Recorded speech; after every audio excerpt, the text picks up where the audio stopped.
Très bien, parlons des questions un peu plus complexes. Par exemple, utilisons la forme avec est-ce que. Est-ce que nous allons à Paris, par exemple? C'est une question toute faite avec est-ce que, sujet, verbe, blablabla pour le complément. Oui? Ok. Utilisons la même question en utilisant l'inversion. Par conséquent, nous allons avoir le verbe allons, nous, allons-nous à Paris? Normalement, ces deux questions utilisent une réponse simple, oui, ou bien la réponse non. D'accord? Est-ce que et l'inversion, verbe, sujet, normalement, c'est des questions simples, oui, non. Mais vous avez la possibilité d'utiliser des mots interrogatifs qui vous permettent d'exprimer une réponse plus large. Oui? Par exemple, utilisons pourquoi. Pourquoi? Et vous utilisez le mot interrogatif en position numéro 1. Pourquoi est-ce que nous allons à Paris? Réponse parce que c'est intéressant, parce que Paris est joli, parce que j'ai envie d'aller à Paris. La réponse de pourquoi, c'est parce que. Possibilité d'utiliser un autre mot interrogatif, par exemple quand.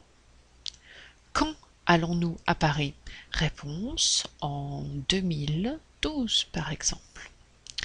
Par exemple, où? Où allons-nous à Paris? Par exemple, à la Tour Eiffel, par exemple, à l'Arc de Triomphe. C'est pourquoi tous ces mots interrogatifs, on peut les utiliser avec deux types de questions, principalement.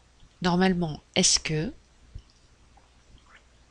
en fixe, plus sujet plus verbe, et le blablabla qui est le complément. Possibilité du Q apostrophe, est-ce que si on a une voyelle ici.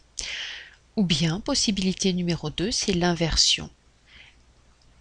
Et normalement, le plus courant, c'est le verbe sujet. Par exemple, allons-nous. Possibilité d'utiliser le T de prononciation. Par exemple, pourquoi a-elle non. Pourquoi a-t-elle pourquoi a-t-elle un coca? Réponse parce qu'elle a soif. On utilise par exemple pourquoi.